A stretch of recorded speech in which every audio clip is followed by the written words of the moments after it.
Are you a brand new real estate investor still trying to get your first deal done, but you simply don't have the funding for it? Or are you a wholesaler? You've done some deals, you've collected some assignment fees, but there's some deals you want to stay in, but you can't because you don't have the funding. Or are you a seasoned real estate investor and you just want more funding at super cheap interest rates? If you answered yes to any of those questions, don't go anywhere because I'm getting ready to plug you into the money.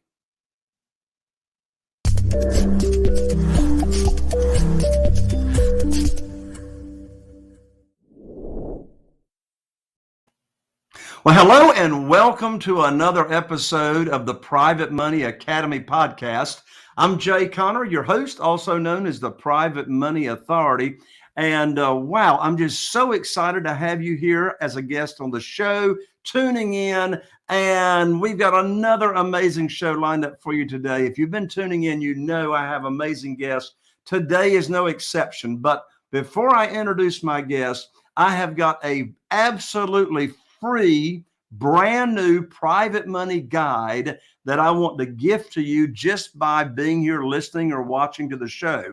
And the name of this guide, it's a PDF. You can download it absolutely free. The name of this is 7 Reasons Why Private Money Will Skyrocket Your Real Estate Business and Help You Build Incredible Wealth. If you want funding for your deals, if you want to get started in private money, or you're already using private money, but you want to get cheaper interest rates, you want to download this free guide. I just finished writing it. You can get it at jayconner.com, jayconner.com/money guide. That's one word, money guide, Guide, money guide. You can download it. You're going to want to get this private money guide right after the show. Make sure you make note of that URL and get it.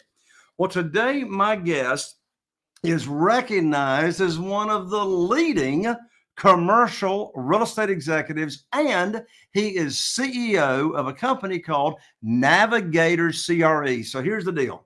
He leads the Navigator, SRVS, and the CRE operations and deployment teams with a focus on enterprise client success. So he's scaling this company all across the industry. Now, many real estate companies, real estate investors are using like a bunch of outdated systems to view their tenant and property data. So his company, the Navigator CRE, makes analyzing data so much easier by becoming like the central data hub.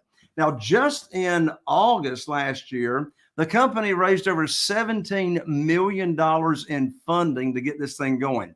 Well, my guest, he's got a BA in economics from the University of Texas. My wife, Carol Joy, would love to hear that. Also, he's got his MBA in finance and entrepreneurship from Southern Methodist University. I can already tell we got a lot in common. So anyway, he's a noted speaker. He's a noted author, a blogger within the growing prop tech sector. He's spoken at conferences around the world on next generation real estate technologies. Well, when he's not working, which sounds like he's working a lot, but when he's not working, he loves to spend time with his 2 daughters. He's also an avid athlete. And check this out. He's a 2-time Ironman triathlete. My guest and I do not have that in common. Nonetheless, I'm so excited to have on the show with me today, Kevin Shtofman. Hello, Kevin. Welcome to the show. Jay, thank you for having me on. My lands, you look like an Iron Man. I had those days. I wish they were still active, but once you got 2 little girls running around and a debate on whether we're going to have a third or not, I don't get to training nearly as much as I wish I could. I hear you, man. So tell us your backstory. Give us your autobiographical backstory that led you up to where you are today. Yeah, a pretty traditional route. A few years of investment banking, then an MBA, then management consulting. Never thought I'd run a tech company. I've been in commercial real estate, since I got out of college almost 18 years ago. And where this industry began heading was the largest owners, operators data of real estate said, we need more information. Our investors are asking for it. Our regulators are asking for it. We need to provide them with information so they continue to give us more money so that we can deploy it across every real estate stage, life cycle, property type, geography. And so I joined Navigator 2.5 years ago as their COO. And as you mentioned, we've raised a bunch of money, landed some pretty big names: Blackstone, Starwood Capital, Newmark, Prologis. And so we're growing as fast as we can. And now I manage a team of over 50 people. That's awesome. So tell us about your commercial real estate investing experience and career. What kind of deals did you do? All across the map. So we did some Class A office deals that included build-to-suit refinances and capital allocations. We did industrial and logistics deals, which obviously in today's market have accelerated. We did some market rate multifamily and some student housing, which I remain very bullish on. And we've more recently, like the family office that I advise, have gotten a lot more into single family residential and single family for rent, the SFR space, which it seems like institutional money is now flowing into that space. Gotcha. So when you started in commercial real estate, what were some of your early struggles and challenges? Well, I mean, a little biased here, right? But access to the right information, right? It was, what was cost of capital going to look like when we were underwriting a deal, which I know you spend a lot of time with your audience helping them access capital at a more reasonable rate. Secondly, accurate tenancy information, right? Who was inside the buildings? How much were they paying? What was their credit like? Did they have any delinquency risk or business risk? And then infrastructure information around the asset. So access, ingress, egress, utilities and maintenance, deferred maintenance inside the building. And then when COVID happened, and you might have investors that have run into this, but are lockdowns or shutdowns or masking orders, anything affecting the viability of the real estate access, the asset inside of it, and then access to it outside of it. I got you. So let's go ahead and drill down on Navigator CRE. Sure. So break down first for us, what does the CRE stand for? Commercial real estate. There you go. So So Navigator we're real estate first, technology second. Everybody involved in the company was a real estate operator or an investor before joining Navigator. Interesting. So let's drill down. What services does your company provide and who is your client? So think of Navigator as a decision acceleration engine at the executive level. So where should we buy? Who should we lease to? How much should we charge? Who's behind on rent? What ESG metrics do we need to track? What other technologies should we integrate with? How should we optimize our portfolio mix? How profitable is my best operating partner, my best broker, my best and worst tenant? All of that information, right? It gets stored in a bunch of different places. It could be in an accounting system. It could be as in an enterprise system like Yardi. It could just be in QuickBooks. It could be in some Excel spreadsheet on your computer. It could be on a notepad on your desk. And then there's a bunch of other systems, right? Construction and development information, leasing information, treasury, investor relations, ESG, across the board. You have all this data sitting in a bunch of different places. And depending on how big your investing operation is, it may just be you as a single person, but you may be representing a larger company that has different departments. Nobody wants to learn each other's tool to manage information. They just want access to that information so we can all collaborate and make decisions quicker. If I know most of your listeners are in the single family residential space and are buying homes and rehabbing them, flipping them, etc. Think about all the data that goes into what might make you purchase a home. What market is it in? What are the schools like? What are nearby comps? What is the floor plan and layout? Are there additional expansion opportunities in a master plan community or a different neighborhood? What are the HOA dues? What is the maintenance like? What work orders are outstanding? What's the turn time between getting a tenant in and out if they're renting? If you're going to try to sell, how accurate is your estimate versus a Zillow estimate? There's a bunch of different data that you need to have access to in order to act quickly in today's market, because you need to bid on a deal sometimes sight unseen when other investors are trying to bid on the same deal. So the more data you have and the more access to cheap and affordable capital that you have that you can combine to move quickly, you're going to outperform the market. So would you say that the one of the big services that your company provides is helping a real estate investor or a real estate investing firm analyze a deal and help make the decision as to whether you should move forward or not? That's usually step one, right? Is find the right deals before your competitors do. So we have a mapping interface where all the potential properties are on a map, and then you can click on one of those properties and critical information pops up around that office building, industrial warehouse, multifamily complex, single family home, right? What's important about that asset, right? When it was built, when it was refurbed, who owns it, who manages it, what the current rent is, are there any outstanding work orders, is there any debt attached to the property, et cetera, all that information. And then we provide a dashboarding interface so you can look at various components of that one property or of an entire portfolio of multiple properties. That's amazing. Well, your company, Navigator CRE, must be pulling this data from just many multiple sources of information and like compiling it all in one easy to use interface where all of it's right there. I should hire you as my sales guy.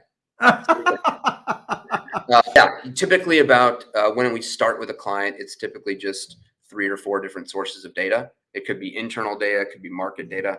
But by the time we're done rolling out somebody's full portfolio, especially if they're a big company like Blackstone or Starwood or whatever, we've got 25, 30 different data sources all rolling into the platform. That's amazing. So if you take a look at your clients across the board, what percentage of your clients would you say are like real estate investor like Jay Connor? And, I've got 3 full-time employees, and, I'm doing 2 or 3 deals a month here in a real little small area versus, some huge company. What's that mix look like? Yeah, it's about an 80-20 mix where the bulk of our customers are larger enterprises. And that's because the larger the portfolio, the more complex your tech stack's going to look like. If you're managing a bunch of different properties, you're pulling data from a lot of different places. If you are, doing everything in Microsoft Excel and QuickBooks, and you're able to manage that business with just those 2 systems, and your employees are reporting to you information when you need it, and you have good relationships with, private capital sources that are good with just that information, you probably don't need Navigator, right? Although I'm willing to meet with anybody and provide advice and discuss what you should and should not be using. The bigger and more complex you get, the more quicker and easier the value prop for a company like Navigator. I got you. So Kevin, I'm going to switch gears on you big time right now. Yeah. I'm all about mindset. What is it? What are the characteristics and traits of an individual that really drive them to succeed? And there's commonalities among successful entrepreneurs. There's commonalities among, CEOs and COOs of companies. So sort of hitting you here from left field. So just speak from your heart and you'll do great. First of all, and don't worry about being shy here, not that you are, but what would you say it is? What characteristics, personality traits, disciplines, etc., do you personally see in yourself that has gotten you to where you are today? I mean, what is it about Kevin that has got you in that CEO seat? And my guess is some of those personality and characteristics would be transferable over to the entrepreneur. But what is it that got you to where you are and keeps you there? Well, I guess I'll start with, when I was in grade school, right? A lot of it has to do with environment. So I had a lot of friends that were business motivated and entrepreneurial. My family also started a couple businesses themselves, and seeing the freedom, the autonomy, and even though there were a lot of ups and downs, the financial success when things went right, that was extremely exciting to me from a young age. So that helped me be motivated into what what could I do to eventually be at a decision maker level at an enterprise where I had some ownership, where I had some equity. That was a big drive. Secondly, I've always been very, very physically active. And I can tell you that when you're a physically active person, that energy level also bleeds into work ethic and work schedule. So I've always been a fairly high energy person. That matters a lot. And I can tell when I have periods in my life where I become a little more apathetic or lethargic, that affects everything, right? That affects family life, that affects work life, that affects social life. And so the quicker I can get back to being physically active and bring that energy level up, I'm a more productive person and I'm a better C-level executive. Lastly, just that aspirational lifestyle, right? That you can always tell the mental and psychological feelings that you get when you close a deal or when you have a good interaction with somebody in a meeting or at an event or a conference. People that are often pretty extroverted are attracted to this type of lifestyle. If you don't get a dopamine hit when you interact with a prospect and have a good discussion, or when you close a deal, or when you're at an event and someone shows interest, then entrepreneurship may not be right for you. You need that motivation of dealing with people, because people get deals done. Awesome. Do you have a morning routine? I do. So it's changed a little bit with the kids. They've affected the time clock, but I always get up and I do something just called getting your 50. And people would think, what does that mean? Before my day starts and before my kids get up, regardless of what I did the night before, or full disclosure, right, how hungover I may or may not be, especially if I'm on the road at a conference and we go out the night before, I wake up every morning and I do 50 push-ups, 50 air squats, and 50 sit-ups, no matter how I'm feeling. That routine, and by the way, it took about 5 months with a lot of false starts before I was able to make that into a habit a few years ago. But now every morning, 365, I do that routine, and that is less for the physical component and what it does for my body, but it's more for the mental component of I've been awake for 15 minutes and I've already accomplished something and my kids aren't even awake. And now I'm like, I have a different mindset going into the day. So when I wake up with my kids, I'm in a good mood because I'm already active.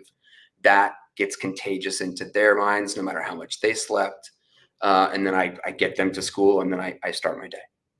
That's awesome. And I can relate to you there, Kevin. My thing is Stairmaster. Stairmaster is my thing. And I actually have an actual Stairmaster.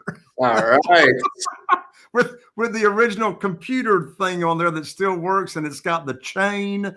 And it was my first thing I bought on the internet like 20 years ago. But yeah, I mean, it makes all the difference in the world when that blood flow is going. I get some of my best creative ideas when I'm not even working on anything. I'm just in the zone and I'm just doing it, And I mean, the creativity is flowing, and maybe something that I've been working on just pops up, just in my mind. And I wasn't even trying, to find the answer for it. And so, yeah, I get where you're coming from on starting your day. One other thing I would add there is I used to be a guy that needed media all the time, right? I didn't want to do any activity that wasn't, accompanied by like some sort of podcast, which I still find super valuable. Like when I'm doing laundry, AirPods are in and I'm listening to it, like, a Jay Conner podcast.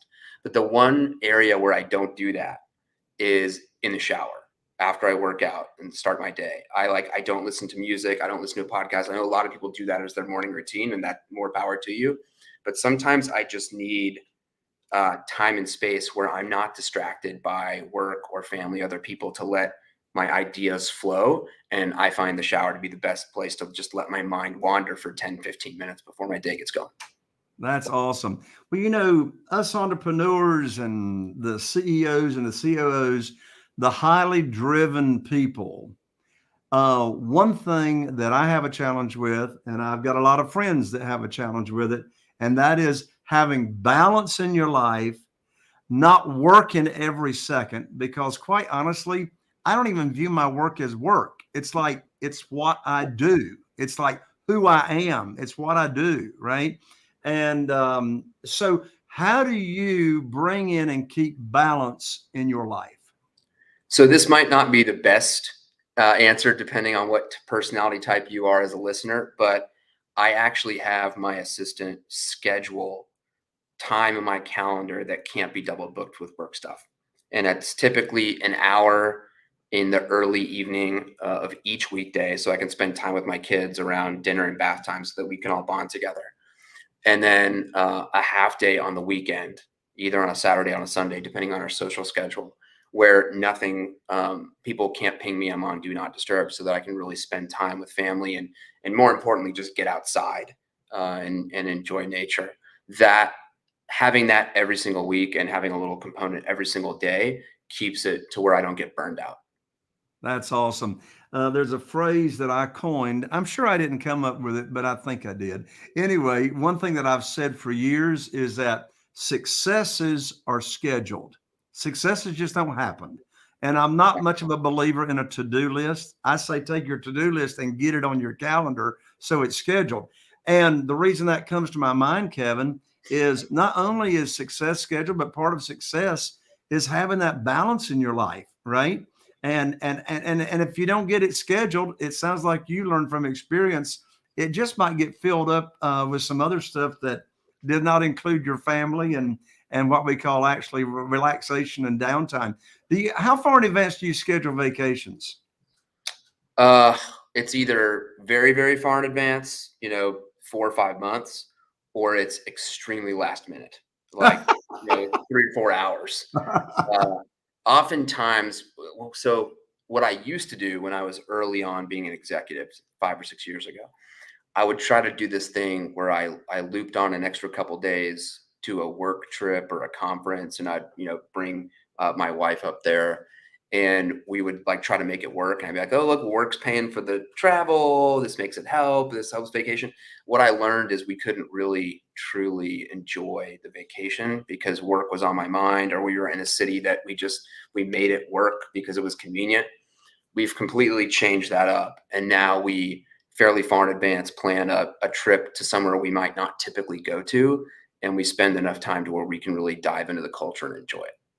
That's wonderful. That's wonderful. Kevin, I appreciate you taking your filter off and actually sharing some of that inside stuff with our listeners. So Kevin, I know we got listeners that want to continue the conversation with you. They want to contact you. They want to learn more about your company's service. So how can people continue the conversation with you? Yeah, just reach out to me directly on LinkedIn, Kevin Shtofman, that my title's up there. And you can also check out our company, NavigatorCRE.com. And I'm happy to answer any questions you may have, whether you do or do not become a client. I love talking to people. That's wonderful. So for those of you that are listening, let me spell that for you. If you're looking for Kevin on LinkedIn, that's Kevin, Kevin. His last name is spelled S-H-T as in Tom, O-F as in farmer, M-A-N. Again, that's S-H-T-O-F-M-A-N. And of course, you can locate him at his website, NavigatorCRE.com. Final comments, Kevin? Just go out there, continue to be motivated. Success breeds success. Have a good time. That's awesome. Kevin, thank you so much for joining me. I look forward to staying in touch, my friend. Thanks for having me.